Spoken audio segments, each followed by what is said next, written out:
તો શું ખરા અર્થમાં સંપૂર્ણ પરિવર્તન જેવી સ્થિતિ સર્જાશે ખરી એવું આપને કોઈ લાગી રહ્યું છે અત્યારે, જે રીતે આમ આદમી પાર્ટી પ્રયત્ન કરે છે એ રીતે? સંપૂર્ણ પરિવર્તન કદાચ પહેલાં જ પગલામાં કે પહેલી પહેલમાં શક્ય ન પણ બને, એવું બને. કારણ કે બહુ ઊંડા જેના કહે ને કે મૂળ હોય, ખાલી લોકોના જે આમ જનતા મતદાતા છે એના સુધી એનો જ વિરોધ હોય એવું નથી, પણ એના સિવાયને એટલા બધા એવા સપોર્ટરો હોય કે જે એના વિરોધમાં ક્યારેય ન આવતા હોય. કારણ કે એની સાથે એની ઘણી બધી અંદરખાને સાંઠગાંઠ હોય, મોટા ઉદ્યોગપતિથી લઈને જેને બહુ પાથરેલું હોય ને એ. કારણ કે એ એવી સત્તાને હરાવવા ન માંગતા હોય કે હરવા દેવા ન માંગતા હોય જેથી કરીને પોતાનું હિત જોખમાય એમ. સમાજનું જે થવું હોય તે થાય, પણ અમારું હિત આની સાથે જોડાયેલું છે તો એ ન હારવા જોઈએ.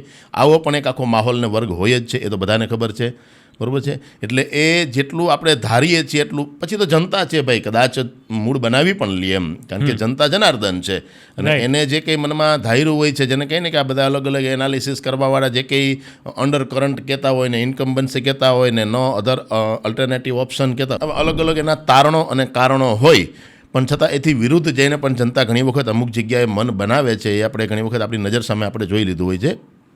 પણ જે માહોલ છે એ જોતાં બેનિફિટ ચોક્કસ મળે. અને બીજું કે આવી રીતના કોઈ પણ પક્ષ જ્યારે લોકોની વચ્ચે જઈ અને એની સમસ્યાને વાચા આપતો હોય અને સત્તામાં જે બેઠેલા છે એનો કાન પકડતો હોય, તો જે સત્તામાં બેઠા છે ને એને દોડવા મજબૂર કરે છે, એ હકીકત છે.